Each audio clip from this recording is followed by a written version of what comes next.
예, 금요일 묵상의 시간입니다. 예수, 하나님의 진실한 사랑의 마음. 예수, 하나님의 진실한 사랑의 마음. 자, 이런 제목으로 또 이번 주간 마지막 묵상 함께 나누겠습니다. 자, 어제 우리는 신약을 본격적으로 살피기 전 성경의 이해를 돕는 지리적 상황과 역사적 상황들에 대해서 미리 살피면서 성경을 이해하기 위해 아무런 준비도 없이 그냥 눈만 감으면 되는 줄 아는 우리의 잘못된 태도들을 우리가 되돌아봤습니다. 특별히 이제 사복음서를 살피는 동안 예수님 시대의 활동과 관련된 지도들을 잘 떠올리면서 좀 보다 생동감 있게 좀 본문을 살펴볼 수 있기를 바라요. 자, 이제 우리는 예수님의 생애를 살펴나갈 텐데, 예수님의 생애는 크게 이 공생애를 시작하는 그 30세를 기준으로 그 전과 후로 나눌 수 있습니다.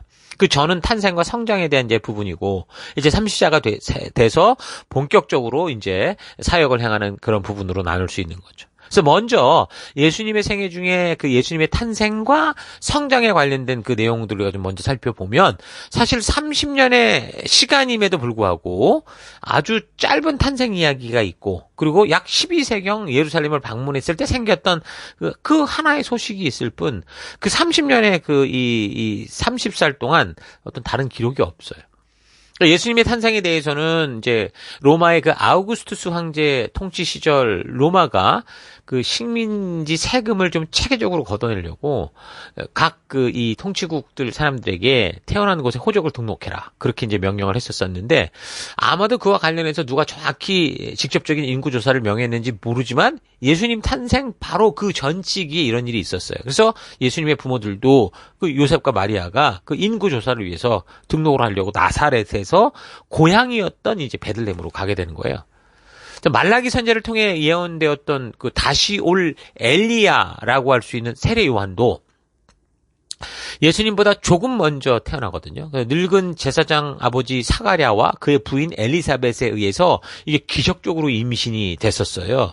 나이가 꽤 먹었는데 할머니가 임신했던 거죠. 자, 그런 기적적인 임신 상태에 예수님의 모친 이 마리아가 또 이제 성령으로 잉태되는 소식을 듣게 되잖아요.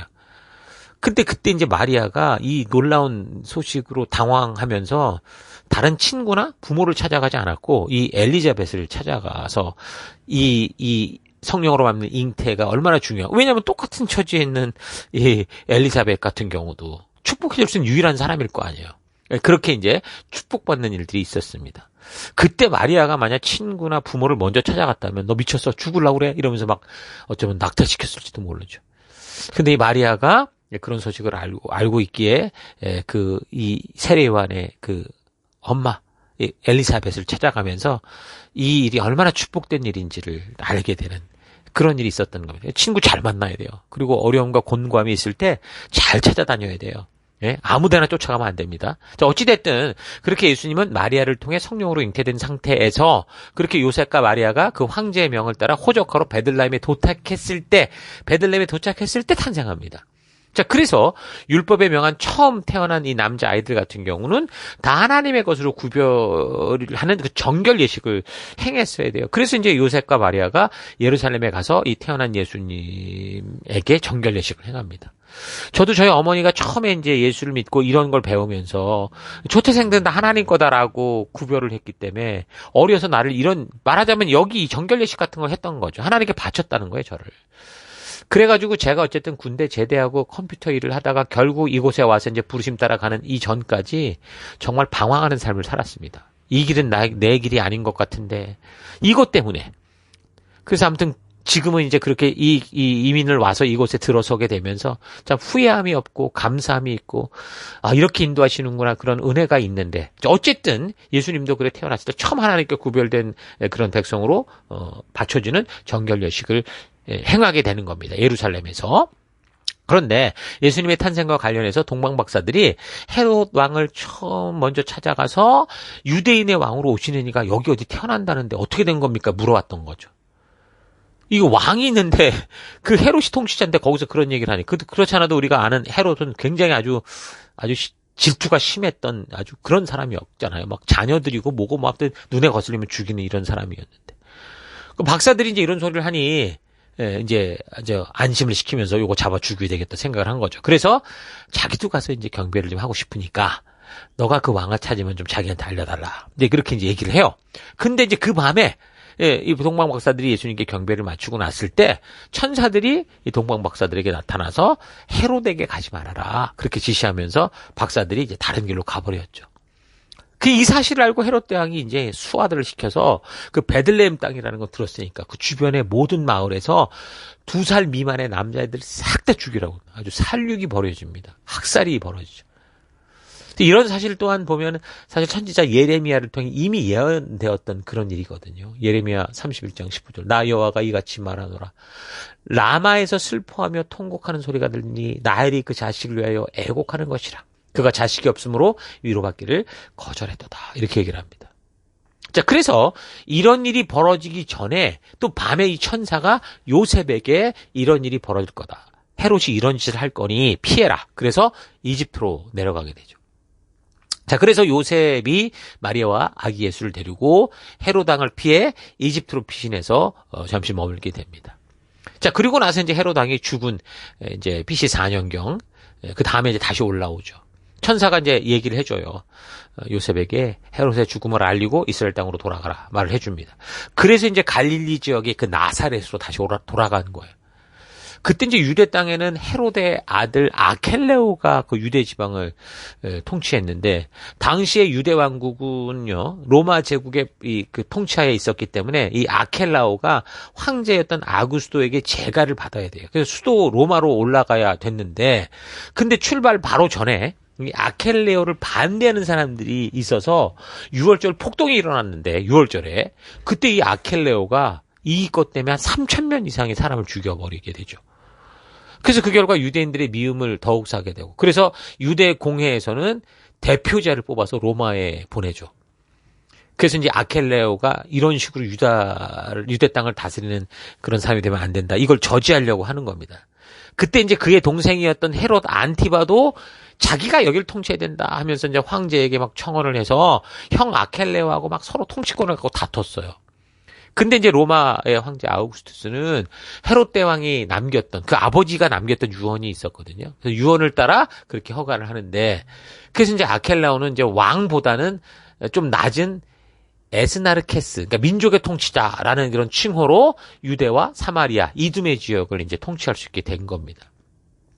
자, 이렇게 복잡한 시기에 요셉과 마리아는 아기 예수와 같이 이제 애굽에서 귀국을 하는 거죠. 그런데 그들이 거할 곳으로 그 베들레헴, 고향이니까 거기나 또는 예루살렘이 있는 유대 지역이 아니라 갈릴리 지역으로 올라갔단 말이에요. 나사렛으로. 왜 그러냐면 헤롯 대왕과 같이 잔혹한 이 아켈레오 같은 이런 정신 나간 사람들이 있는 여기를 피하려고 했던 것으로 그렇게 볼 수도 있습니다. 자, 로마는 유대인들의 독특한 이 독립성 때문에 아주 골치가 아팠기 때문에 이걸 경계하느라고 이스라엘 지역을 우리가 이미 살핀 것처럼 여러 지역으로 쪼개서 각 지역을 각각 다른 사람들이 다르게 다스리게 했던 거죠. 그래서 서로 경계하면서 그 세력을 유지하는 그런 정책을 썼었는데 그 당시 유대 지역은 헤롯 대왕이 다스리다가 죽고 장남이었던 그 아켈레오가 통치를 하려고 한 거고 갈릴리 지역은 세례 요한을 죽였던 안티파스가 통치를 했던 겁니다. 그래서 요세푸스의 기록, 유대 역사가의 기록을 따르면 이 아켈레오가 사실 그 당시 유대인만 막 그렇게 괴롭힌 게 아니고 사마리아인들도 아주 잔혹하게 취급을 했다고 그래요. 그래서 이제 유대인과 사마리아인들이 함께 이 아켈라오의 이 무자비함을 로마에 이제 알려서 그 결과 그래서 이 아켈라오가 그의 통치 9년 후인 그러니까 AD 6년경 결국 파직되고 유배되죠. 이 사람은 이제 유형지에서 죽었다고 합니다. 그래서 이제 그의 후임으로 로마는 이제 그 지역을 누구에게 준 게 아니라 직접 로마 총독이 다스리게 되는데 그래서 예수님 그 사역 시기에 빌라도라는 사람이 총독으로 있었던 겁니다. 그러니까 예수님의 탄생과 관련된 어릴 적 이야기는 이게 전부고요. 또 역사적인 조사를 통해 기록했다고 볼 수 있는 누가복음을 참고하면 12살 때 예루살렘에 이제 유월절을 보내기 위해 방문했었던 기록, 거기서 있었던 놀라운 이 제사장들과의 그런 나눔 이런 얘기들을 기록하는 거. 이게 이제 30세 이전에 예수님이 하시던 모든 사역의 기록의 전부입니다.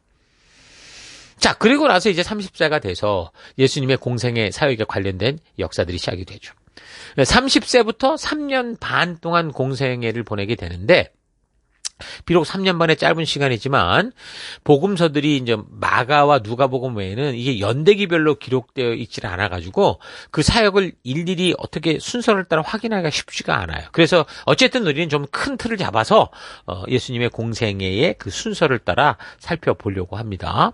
자, 그리스도의 공생애 기간 3년 반, 예수님의 삶을 추적하기 위해서 중요한 어떤 키가 좀 있어야 되는데, 시간에 대한 어떤 기준이 필요한데, 예수님의 공생애 초기 시간에 대한 기준을 보여주는 성경 구절을 보면 6월절인 걸 알 수 있어요. 요한복음 2장 13절에 보면 예수님이 어떤 6월절을 기준으로 유대 지역의 예루살렘으로 가셨던 것을 알 수 있거든요.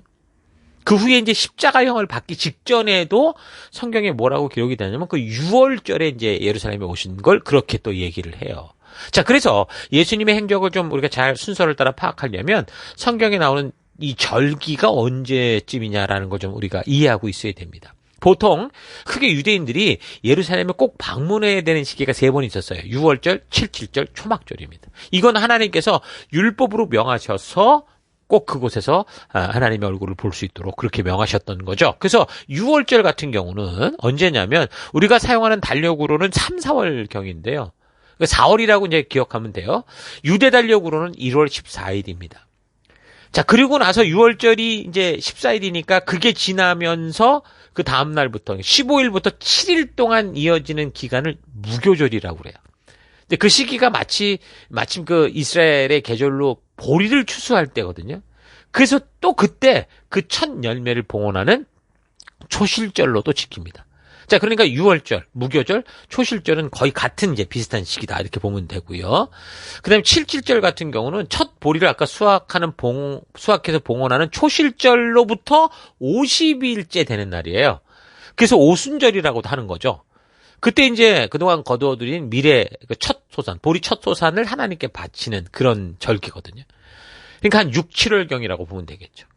자, 그리고 이제 초막절 같은 경우는 보통 이제 양력으로 9월이나 10월에 해당이 되는데 이 초막절은 그러니까 나팔절이라고 그래서 유대인의 새해를 시작하는 7월 그걸 시작으로 그 속죄일이 또 있어요. 그 새해가 시작되고 속죄일이 15일에 오는데 그때로부터 5일이 지난 그때부터 이제 초막절을 또 지냅니다. 그래서 이집트에서 탈출할 때 그 광야를 쭉 같이 오고 이끌어 주셨던 그 역사를 기억하며 하나님께 감사하고 그들의 존재 이유를 되돌아보는 그런 절기라고 할 수 있습니다. 자, 이렇게 일단 이스라엘 백성들이 절기를 지키는 달을 좀 파악하고 있어야 예수님의 공생의 기간 동안 이게 어떻게 흘러가는지를 우리가 짐작할 수 있습니다. 자, 그래서 예수님께서 6월절이 되면 항상 예루살렘을 방문하게 되시는데 예수님의 공생의 기간인 3년 반 정도의 시간의 흐름에 대한 이 기준을 6월절을 근거로 좀 이렇게 따져보면 예수님의 공생의 기간에 총 4번의 6월절이 지나가는 걸 알 수 있어요. 마지막 4번째 6월절 때 어떻게 되시는 거예요? 예수님이 죽으시는 거죠. 6월절 어린 양으로 죽으시는 겁니다. 실제로 각 복음서마다 언급한 6월절의 횟수가 좀 달라요. 그래서 예수님의 활동과 그 당시의 절기들을 우리가 잘 연결해서 이렇게 사복음서를 또 연결해서 살펴보면 6월절이 총 4번 있었다라는 걸 알 수 있습니다. 자, 이런 거에 대해서는 지금 나눠드린 파워포인트에 있으니 꼭 참고해서 꼭 보시기 바랍니다. 자, 그래서 우리는 예수님의 공생에 대한 역사를 이렇게 6월절을 기준으로 이제 추적해 나갈 건데, 그러면 예수님의 사역은 일단 공생의 1년차를 시작하는 첫 번째 6월절, 그 6월절 이전부터 시작이 됩니다. 그 순서가 이제 사복음서를 찾아보면 제일 먼저 예수님이 그의 고향이었던 나사렛에서 세례 요한이 활동하고 있는 요단강가로 가요. 그 세례 요한에게 세례를 받으십니다. 세례를 받으신 예수님은 성령에 이끌려서 유대 광야로 가시죠. 거기서 40일 동안 금식하시면서 마귀에게 시험을 받게 되죠. 그리고 그 후에 다시 세례 요한이 활동하는 곳으로 돌아오게 되는데 그때 이제 세례 요한이 보라 세상자를 지고 하는 하나님의 어린 양이라고 예수님을 그리스도로 지목합니다. 예수님은 그때 그런 시기에 이제 그때 이제 또 5명의 제자를 만나죠. 안드레, 요한, 베드로, 빌립, 나다나엘. 이렇게 이제 5명의 제자를 만나시게 되고요. 그러면서 이들과 함께 갈릴리 지역으로 올라가세요. 그래서 가나 혼인잔치 집에서 이제 물을 포도주로 만드는 첫 이적을 베푸시고 그리고 이제 갈릴리 위쪽인 가버나움으로 가십니다. 그래서 가버나움에서 며칠 머물다가 유월절이 얼마 남지 않았기 때문에 제자들과 이제 예루살렘으로 이동하게 된 이제 첫 번째 유월절에 대한 얘기예요. 자, 그러니까 공생의 1년차를 시작하는 유월절 그 전에 이제 그 행적은 바로 지금 말씀드리는 겁니다.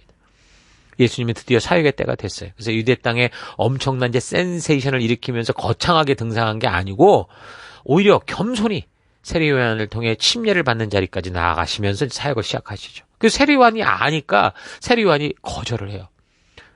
거절을 해도 오히려 우리가 하나님의 뜻을 이루어 가야 되는 거 아니냐 이러면서 겸손하게 하나님이 인간에게 세례를 받는 첫걸음을 떼시죠.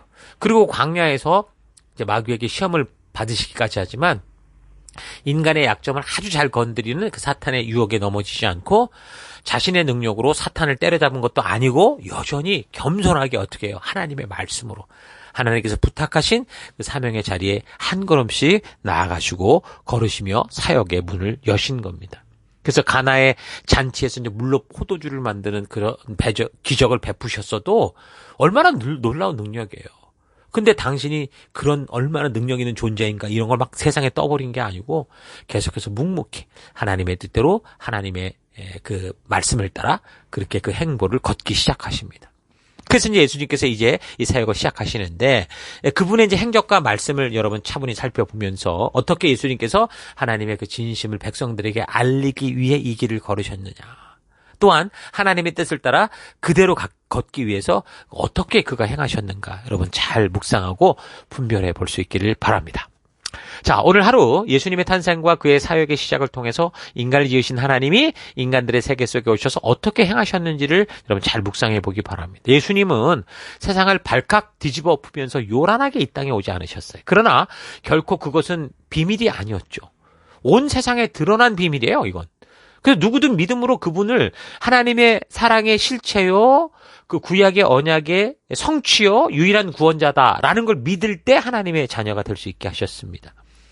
근데 이 사실이 너무 쉬운 거죠. 누구나 믿고 그렇게 가질 수 있기 때문에 이런 사실을 아는 수많은 사람들이 믿지를 않는 거예요. 오늘날도 지금 예수님을 믿기 어려워서 못 믿는 사람이 없어요. 이게 뭐야? 뭐 믿는다고 한다고 뭐가 구원받아? 이것 때문에 안 믿는 사람 많습니다. 여러분 하나님은요 우리에게 복잡한 사랑, 엄격한 규칙, 종교적 율법을 지키는 거 원하지 않습니다. 진정한 사랑의 관계는 그렇게 복잡하지 않아요. 부모님께서 왜 우리 자녀들을 그렇게 목숨 바쳐 사랑하는지 설명할 수 없지만 복잡하지는 않습니다. 부모님께서 왜 나를 사랑하냐고 물으면 그냥 자녀이기 때문이라는 거예요. 내가 낳았다. 그것 하나가 부모님으로 하여금 그 자녀를 위해 목숨 걸게 하고 나의 교만과 불순종도, 자녀의 교만과 불순종도 품고 참아주시고 이끌어주시는 거예요. 책임져 주시는 거예요. 하나님의 사랑이 그렇습니다. 하나님이 나를 낳은 거예요. 그래서 하나님은 우리를 사랑하시고 품고 사랑해 주시는 거예요. 세상에 멸시와 조롱을 받고 심지어 당신의 자녀들에게 손가락질 당해도 하나님은 당신 혼자 고통해 하시고 우시지 결코 우리를 포기하지 않으시는 하나님이십니다. 그 찢어지는 하나님의 가슴이 이 세상에 드러나 보여진 게 예수님이시고요. 그래서 예수님은 구원받고 천국 가는 방법이 아니고 죄의 때를 씻어내는 때밀이가 아니고 문제 해결사가 아니고 예수님은 하나님의 사랑 그 자체라는 거예요. 그래서 우리는 예수님을 볼 때 하나님의 그 먹먹하게 그 정말 눈물 흘리는 그 사랑을 볼 수 있어야 돼요. 예전에 그 세월호가 바다에 뒤집혀서 막 이러지도 저러지도 못하고 아이들 죽어갈 때 그 자녀를 그 뒤집혀진 뱃속에 둔 부모님들이 그 근처에 가서 한없이 그냥 울부짖고 말없이 눈물 흘리며 끝까지 안전하게 돌아가기를 간절히 소망하는 걸 보면서 그 자녀를 잃고 우는 그 부모들의 통곡이 어땠습니까? 듣는 사람들의 가슴을 먹먹하게 하고 그 고통을 그대로 같이 막 느꼈잖아요. 전 하나님의 가슴이 똑같다고 생각을 해요. 마음이. 우리 인간은 능력도 없어서 어쩔 수 없지만 하나님은 좀 전능한 능력을 가지고 계시는데도 우리에게 막 마음대로 개입해서 우리가 살아가는 삶의 질서를 마음대로 뒤바꾸지 않는다는 거죠. 그건 하나님의 통치의 질서예요. 하나님이 이 땅을 창조하시며 이 땅의 질서로 만드시는 거죠. 그래서 하나님은 우시는 거예요. 가슴 아파하시는 거예요. 그래서 하나님이 더 열심히 일하시는 거예요. 하나님의 직접적인 개입이라는 게 결국 뭐냐? 인간의 세계 끝을 말하는. 하나님이 개입하시잖아요. 그럼 끝이야. 이제 그만해. 창조의 세계 질서가 멈춰서야 되는 심판의 때를 알리는 거죠. 하나님이 직접 간섭하시고 움직이는 순간 바로 심판의 날이라는 거. 그래서 우리가 지금 생각하는 것처럼 하나님께서 슈퍼맨처럼 행동하실 것 같으면 왜 이 땅에 탄생하실 때 그렇게 초라하게 냄새나는 마구간을 통해 보냈겠습니까?